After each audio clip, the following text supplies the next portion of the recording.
Hi friends, welcome to Suresh sir classes.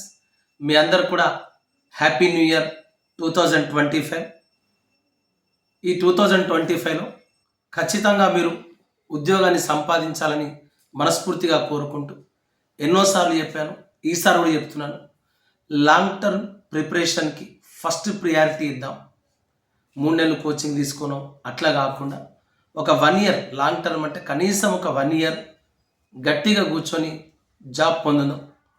ఇటీవల వచ్చినటువంటి ప్రభుత్వం ఖచ్చితంగా మా ప్రభుత్వం SI, constable, VRO, group 1, 2, 3, 4 DSC ఎగ్జామ్స్ను నిర్వహిస్తామని చెప్పేసి మాటిచ్చింది. జాబ్ క్యాలెండర్ను కూడా విడుదల చేసింది. 1,00,000 ఉద్యోగాలు భర్తీ చేస్తామంటున్నారు. కాబట్టి ఎవరైతే కాంపిటేటివ్ ఎగ్జామ్స్కి ప్రిపేర్ అవుతున్నారో వాళ్ళకి నేను ఇచ్చేటటువంటి అవకాశం, Telangana movement Suresh sir classes యాప్లో మీరు ప్లేస్టోర్కి వెళ్ళి సురేష్ సార్ క్లాసెస్ యాప్ని డౌన్లోడ్ చేసుకుంటే ఈ న్యూ ఇయర్ సందర్భంగా కేవలం 250 రూపాయలకే 1 ఇయర్ డ్యూరేషన్తో తెలంగాణ ఉద్యమం, చరిత్ర, సంస్కృతి, 33 జిల్లాల సమాచారం, గత పోటీ పరీక్షల వివరణ, దాదాపు 800 క్లాసెస్ మన యాప్లో ఉంచబడ్డాయి. సో ఒక్కసారి ఈ అవకాశాన్ని ఉపయోగించుకోండి, మీ ఉద్యోగాన్ని పొందండి. అంతేకాకుండా మన యాప్లో అన్ని సబ్జెక్టులకు సంబంధించినటువంటి టెస్ట్ సిరీస్ని అప్లోడ్ చేయడం జరిగింది. వాటిని కూడా ఉపయోగించుకోండి. ఎవరైతే 75,000 మంది నా క్లాసెస్ విన్నారో వాళ్ళందరూ కూడా కంగ్రాట్స్, ఆల్ ది బెస్ట్. ఈరోజు మనం డిస్కస్ చేయబోయేటటువంటి టాపిక్ ఏంటంటే, నేను ఎక్కడికి వెళ్ళినా మన కాంపిటేటివ్ ఎగ్జామ్లో ఎలాంటి క్వశ్చన్స్ వస్తున్నాయి, ఎలాంటి క్వశ్చన్స్ రావచ్చు అనే వీడియోలు నేను చేస్తున్నాను. సో ఒక్కసారి ఈరోజు ఒక 5 పుస్తకాలు, మన హైదరాబాద్ బుక్ ఫేర్ జరిగింది, అందులో మనం చాలా పుస్తకాలు కొన్నాం. వీలైతే ఆ పుస్తకాలు కూడా మీకు చూపిస్తాను. అవునా, ఇది కేవి రంగారెడ్డి ఆత్మకథ. తెలంగాణ పితామహుడు కేవి రంగారెడ్డి, ఇతని ఆత్మకథ స్వీయ చరిత్ర. ఇతని ఆత్మకథ ఏంటండి? స్వీయ చరిత్ర. మన గ్రూప్ 2 ఎగ్జామ్లో అడిగింది, బూర్గుల ప్రభుత్వం ఎంతమంది మంత్రులచే ప్రమాణ స్వీకారం చేసినాడు? బూర్గుల ప్రభుత్వం 13 మంది మంత్రులతో ప్రమాణ స్వీకారం చేసింది. ఇది కేవి రంగారెడ్డి ఆత్మకథ స్వీయ చరిత్ర. అందులో ఆ 13 మంది క్యాబినెట్ మంత్రుల యొక్క పేర్లు పేర్కొనబడ్డాయి. ఇది వాళ్ళ ఇమేజెస్ అండి. అవునా, ఇది మన గ్రూప్ 2 ఎగ్జామ్లో వచ్చిన క్వశ్చన్. ఆప్షన్లు ఏమి ఇచ్చింది మనకు? 15 అని ఇచ్చింది. 15 కాదు, 13 మంది వీళ్ళ ఫొటోస్ కూడా మనకు ఉన్నాయి, ఇతని ఆత్మకథలు. సో చాలామంది ఎక్కడికి వెళ్ళి స్వీకరిస్తారంటే ఇక్కడ నుండి తీసుకుంటారు ఇన్ఫర్మేషన్ అంతా. This is called authentic book. ఇది ప్యూర్గా ఆధారమైన పుస్తకం. కేవి రంగారెడ్డి బిరుదు తెలంగాణ పితామహుడు. మీకెవరు చెప్పారు సార్ అంటే, మనకు తెలంగాణ రాష్ట్రోద్యమాలు అనే పుస్తకంలో ఆదిరాజు వెంకటేశ్వరరావు పేర్కొన్నాడు. కేవి రంగారెడ్డి ఇచ్చిన నినాదం ఏంటంటే, గులాం కి జిందగీ సే మౌత్ అచ్చి హై అనే నినాదాన్ని ఇచ్చింది. కేవి రంగారెడ్డి స్థాపించిన లైబ్రరీ ఏదన్నాడు, వేమన ఆంధ్ర భాషా నిలయం అనే గ్రంథాలయాన్ని స్థాపించింది. కేవి రంగారెడ్డి స్థాపించిన కాలేజ్ ఏవి కాలేజ్, ఆంధ్ర విద్యాలయ అనే కాలేజ్ని స్థాపించడం జరిగింది. కేవి రంగారెడ్డి పేరు మీదుగానే ఏర్పడిన జిల్లా రంగారెడ్డి, శంషాబాద్ జిల్లా. ఆనాడు ముఖ్యమంత్రిగా ఉన్నటువంటి మర్రి చెన్నారెడ్డి ఏర్పాటు చేసిన జిల్లా. 1978 ఆగస్టు 15వ తారీఖు నాడు 10వ జిల్లాగా ఏర్పడింది. హైదరాబాద్లోని ఆత్రఫ్ బల్దియా అనే ప్రాంతాన్ని వేరు చేసి రంగారెడ్డి జిల్లాగా ఏర్పాటు చేశారు. ఆ రంగారెడ్డి ఎవరో కాదు, ఇతనే కేవి రంగారెడ్డి. ఇతని కొడుకే జస్టిస్ కొండా మాధవరెడ్డి. ముల్కీ నిబంధనలు రాజ్యాంగబద్ధమే అని తీర్పిచ్చిన ఏకైక న్యాయమూర్తి.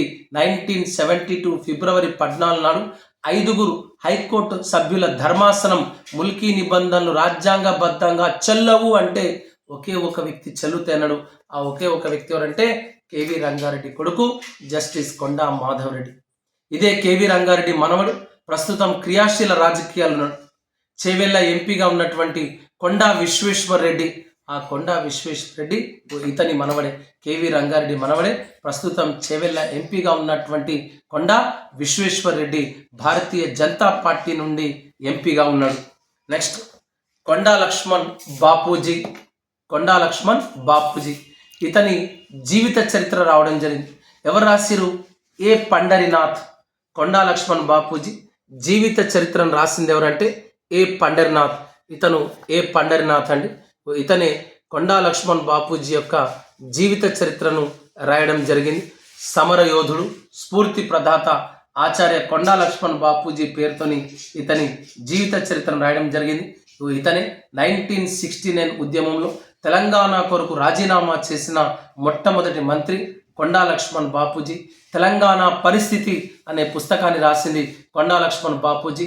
తన నివాసమైనటువంటి జలదృశ్యాన్ని టిఆర్ఎస్ పార్టీకి దానం చేసింది కొండా లక్ష్మణ్ బాపూజీ. 1952లో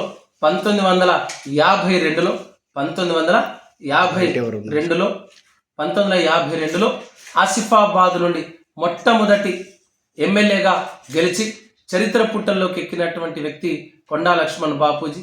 ఈ కొండా లక్ష్మణ్ బాపూజీ నివాసాన్ని ఆనాడున్నటువంటి చంద్రబాబు ప్రభుత్వం కూల్చివేయడం జరిగింది.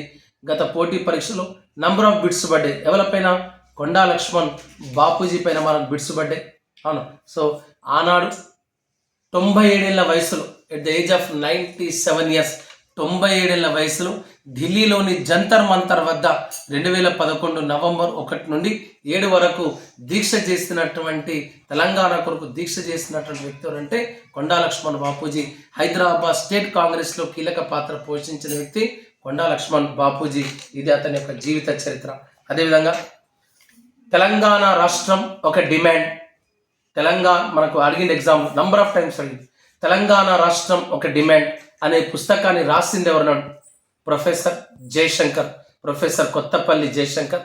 1934 ఆగస్టు 6వ తారీఖు నాడు ఇప్పుడున్నటువంటి హనుమకొండ జిల్లా ఆత్మకూరు మండలం అక్కంపేట గ్రామంలో జన్మించినటువంటి ప్రొఫెసర్ కొత్తపల్లి జయశంకర్ రాసినటువంటి ఫేమస్ పుస్తకం తెలంగాణ రాష్ట్రం ఒక డిమాండ్. ఇదే ప్రొఫెసర్ జయశంకర్ సార్ రాసినటువంటి మరొక పుస్తకం తల్లడిల్లుతున్న తెలంగాణ, ప్రొఫెసర్ సింహాద్రితో కలిసి విస్తృత స్థాయి అంగీకారం నిజాలు. ఇదే జయశంకర్ సార్ ఇచ్చినటువంటి స్పీచ్ గోదావరి కన్లో స్పీచ్ ఇవ్వడం జరిగింది. అదే స్పీచ్ తెలంగాణలో ఏం జరుగుతుంది అనే పుస్తకం పేరుతో మల్లేపల్లి రాజన్ ట్రస్ట్ వారు ముద్రించడం కూడా జరిగింది. ఇదే జయశంకర్ సార్ యొక్క ఆటోబయోగ్రఫీ ఒడవని ముచ్చట. జయశంకర్ సార్ యొక్క ఆటోబయోగ్రఫీ ఏందండి? ఒడవని ముచ్చట.